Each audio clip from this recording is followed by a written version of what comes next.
Voilà de retour, j'ai décidé de faire un petit arrêt du côté de chez Lexus pour parler d'un véhicule qui passe assez inaperçu par les temps qui courent. Il s'agit du nouveau véhicule d'entrée de gamme chez Lexus, le Lexus UX. Et il est intéressant, ce petit véhicule-là. Oui, il est intéressant, Jacques, parce qu'il y a un beau style, il y a un beau look, il y a un beau design, mais aussi par sa conception, parce que enfin, puis je trouve ça intelligent, je sais qu'on l'avait déjà fait avec le CT200, je ne sais pas si tu te souviens, on avait fait un genre de petit véhicule hybride. Là, on en fait avec la nouvelle mode des sports utilitaires. Là, on en fait comme modèle d'entrée de gamme, un petit sport utilitaire urbain avec système évidemment hybride, donc on reprend celui repris de la Prius, mais aussi on reprend le nouveau système traction intégrale de la Prius, donc le e-all-wheel drive, donc le système traction intégrale qui va être disponible sur ce petit véhicule-là. Dans l'ensemble, si on regarde tout ça à 37 000 prix d'entrée de gamme, ça devient un petit véhicule incontournable qu'on doit venir jeter un coup d'œil. Oui, absolument. Quand tu parles de véhicules urbains, moi, ce qui m'intéresse, vivant en ville, premièrement, c'est justement d'avoir des véhicules qui sont faciles à se déplacer, qui sont faciles à stationner. Des gens comme moi qui achètent un véhicule comme ça, qui n'ont pas besoin énormément d'espace, bien, ça leur permet d'avoir... Souvent, on vit en condo, alors on a besoin d'une place facile pour pouvoir se garer. Et tu vas faire l'épicerie ou tu veux magasiner à quelque part, le plancher est plat en arrière, lorsque tu ouvres le hayon, tu as des choses à monter à bord. C'est un véhicule que j'ai trouvé agréable au niveau du design et au niveau pratique pour des gens qui veulent justement rouler en ville. Bien entendu, le véhicule va être capable de prendre la route là, sans problème, mais c'est des véhicules urbains, comme tu disais encore une fois, et je trouve que c'est intéressant que Toyota ait pensé à présenter ça. Ben oui, parce que lui est complet, puis évidemment, depuis l'absence là, du CT200, on n'avait pas vraiment d'hybride du côté de chez Lexus dans ce créneau-là, parce que c'est le modèle d'entrée de gamme, je le répète. Alors, modèle d'entrée de gamme, version hybride avec une traction intégrale, tout est là. Il ne manque pas de morceaux comme le CHR, justement, du côté de chez Toyota, où il manque les roues motrices arrière. Donc là, il ne manque pas de morceaux. Du design. Alors, j'aime bien ce petit véhicule-là, de l'économie. Un incontournable ici chez Lexus. Et tu montes à bord, tu vois le volant tombe bien en main, le tableau de bord est beau et les sièges sont confortables. Alors, tu veux te promener avec ça, là, tu vois, vraiment, tu as mal au dos, la voiture. Merci, Jacques. Alors, voilà, on s'arrête et on va revenir.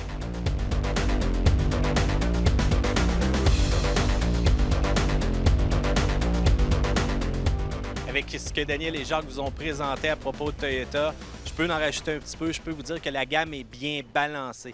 Et ce qui est intéressant, c'est qu'avant, on parlait vraiment d'efficacité, on parlait vraiment d'économie d'essence. Mais s'il y a bien une gamme qui garde ça balancé, qu'on parle de véhicules sportifs, de motorisation hybride, mais aussi de 4x4, c'est Toyota. Vous les avez vus dernièrement à Virage et ils sont ici au Salon de l'Auto de Québec, la gamme TRD Pro. Le Tundra, le Tacoma, le 4Runner. Et là, ça vaut la peine de les regarder premièrement parce qu'ils sont assez flash avec leur couleur Vaudou Blue pour cette année. Mais penchez-vous en dessous du véhicule. Regardez vraiment les suspensions, les amortisseurs, voire même les ressorts. Vous allez voir que ces suspensions-là sont assez incroyables. Elles sont faites pour en prendre, que ce soit des petits sauts ou encore des cailloux ou tout simplement une surutilisation parce que vous roulez quand même assez vite sur une belle route de campagne bien bossée. Eh bien, vous allez voir, votre Toyota TRD Pro va être impressionnant. Mais en même temps, c'est de l'équipement aussi à l'intérieur que vous allez voir des petites broderies. Super beau côté esthétique. Et bien entendu, le fameux Tacoma aussi avec son admission d'air. C'est maintenant le temps de venir voir ça live ici au Salon de l'Auto de Québec. Je suis maintenant accompagné de Jessie Caron du CA Québec. Salut, Jessie. Salut, Daniel. Alors, Jessie, on va parler d'essais de véhicules électriques CA Québec. D'abord, l'objectif de ce petit programme avec le CA Québec. En fait, c'est la 6e année qu'on propose aux consommateurs de venir découvrir les véhicules électriques avec nous, électriques, hybrides rechargeables. Et cette année, on a une hybride classique et aussi la fameuse Mirai, la voiture à hydrogène qu'on connaît de plus en plus, qu'on voit de temps en temps, puis c'est difficile de la manquer, en fait. Donc, ce qu'on veut faire avec ça, c'est expliquer aux gens que les véhicules électriques, ça marche au Québec, ça fonctionne. Il y en a de plus en plus, hein, les chiffres augmentent tout le temps. On est rendu à peu près à 40 000 si on compte les hybrides rechargeables au Québec. Et en fait, c'est que ça fonctionne dans un climat hivernal. On veut que les gens puissent s'asseoir, puissent justement les conduire, voir l'intérieur, expérimenter le véhicule et non seulement en entendre parler. Bien, justement, essayer des véhicules électriques, ça fait, tu l'as dit, la 6e année. Quels sont les commentaires des gens une fois qu'ils essaient les véhicules? Parce que souvent, on n'a pas des conditions parfaites là, durant la semaine du Salon de l'Auto. Il fait froid, il neige, les conditions ne sont pas optimales. Et c'est quoi la réaction des gens? Première chose qu'ils nous disent, mais c'est donc bien silencieux. Parce qu'évidemment, un véhicule 100% électrique ou une hybride rechargeable qui fonctionne en mode électrique, bien, ça ne fait pas de bruit. Tant qu'on ne part pas, il n'y a absolument rien. On n'entend rien, sauf le bruit des pneus puis du vent quand on prend de la vitesse. Puis là, les gens sont à même de le faire parce qu'on a un petit bout sur l'autoroute Félix-Leclerc vers l'est, donc les gens peuvent accélérer un peu. Et ça m'amène à la deuxième réaction, mais ça part donc bien vite. Parce que l'accélération d'un véhicule 100% électrique avec un moteur électrique, il n'y a pas de délai pour que la puissance arrive, là. Elle est instantanée, puis c'est les deux choses qui surprennent le plus les gens. Ensuite, il y a la technologie. Ils voient l'intérieur, ils voient évidemment les gadgets. Il y a plusieurs véhicules qui en ont, mais dans les véhicules électrifiés, il y a toujours souvent un petit look un peu différent. Si on regarde le Kona électrique par rapport au Kona essence, c'est pas un sélecteur de vitesse, c'est des boutons. On regarde une voiture comme la Toyota Mirai ou la Prius, le petit sélecteur spécifique, le cadran qui est au centre de la planche de bord dans le cas de la Prius. Donc, des choses qui surprennent un peu. Mais en fait, quand ils partent, ils se rendent compte aussi que ça se conduit comme n'importe quel autre véhicule. Il n'y a rien d'extraordinaire dans le sens qui est hors de l'ordinaire. Donc, ça se conduit comme un autre. Est-ce que vous leur montrez un peu les endroits, le branchement, puis toutes ces choses-là? Est-ce que les gens sont curieux de voir un peu les fils puis comment ça fonctionne? Bien, ça arrive de temps en temps. Les gens, ils nous posent des questions sur l'autonomie. Ils nous posent beaucoup de questions aussi sur les temps de recharge. Puis ça, bien, les agents qu'on forme nous-mêmes, les agents qui accompagnent les personnes dans l'auto. Ils sont à même de répondre à ces questions-là. Et de plus en plus, l'autonomie des véhicules augmente. Et c'est ça qui intéresse puis qui attire les gens. Même 6 ans après qu'on ait commencé à faire cet événement-là, il y a encore beaucoup de monde parce que là, ils veulent voir les nouveautés. Le Kona électrique avec ses 415 km, par exemple, est un exemple frappant. Il y a le Niro PHEV dans l'hybride rechargeable, notamment. Donc, les gens sont intéressés.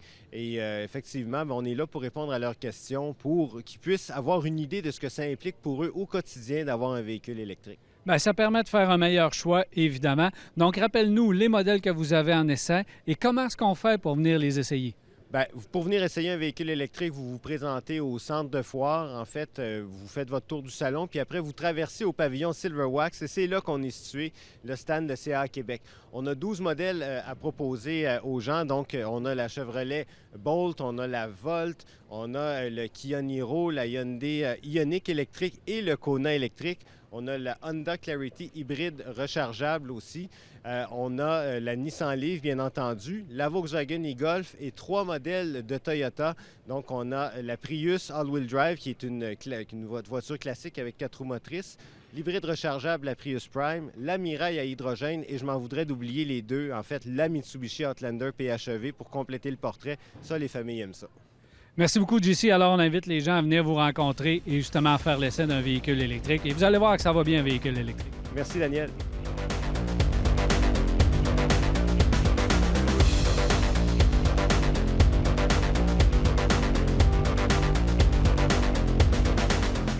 Dans l'emplacement de chez Jeep, vous allez retrouver le Jeep Gladiator, c'est-à-dire le Wrangler version camion, camionnette avec une boîte à l'arrière. Ça fait longtemps qu'on l'attendait, ce véhicule-là. La rumeur courait depuis très longtemps. Enfin, il est arrivé, puis il faut dire qu'il est vraiment très réussi. Évidemment, on profite de la nouvelle génération du Wrangler pour faire la version camion. Et regardez, c'est le camion rêvé de tout le monde, là. On peut faire du hors-route avec son pick-up, c'est incroyable, et on peut le transformer à outrance. On peut enlever les portes, on peut enlever le toit, la lunette arrière et le pare-brise est aussi rabattable, là. Donc, ça devient pratiquement un véhicule Transformer. Vraiment cool, vraiment le fun comme véhicule. Sous le capot, il y a 2 motorisations de confirmer pour l'instant. Première motorisation qui est disponible immédiatement, c'est le Pentastar 3.6 litres V6. Il va y avoir aussi l'an prochain ou dans les prochains mois, mais moi, je pense que c'est l'an prochain, la version diesel. Et moi, je pense que c'est pas confirmé encore, mais éventuellement, probablement qu'on pourra voir arriver aussi la version 2 litres avec le système e-torque, mais ça reste à confirmer, évidemment. Mais les 2 moteurs confirmés à essence et aussi diesel. Alors, si vous vous présentez ici au Salon de l'Auto de Québec, arrêtez de voir ce fameux Jeep Gladiator.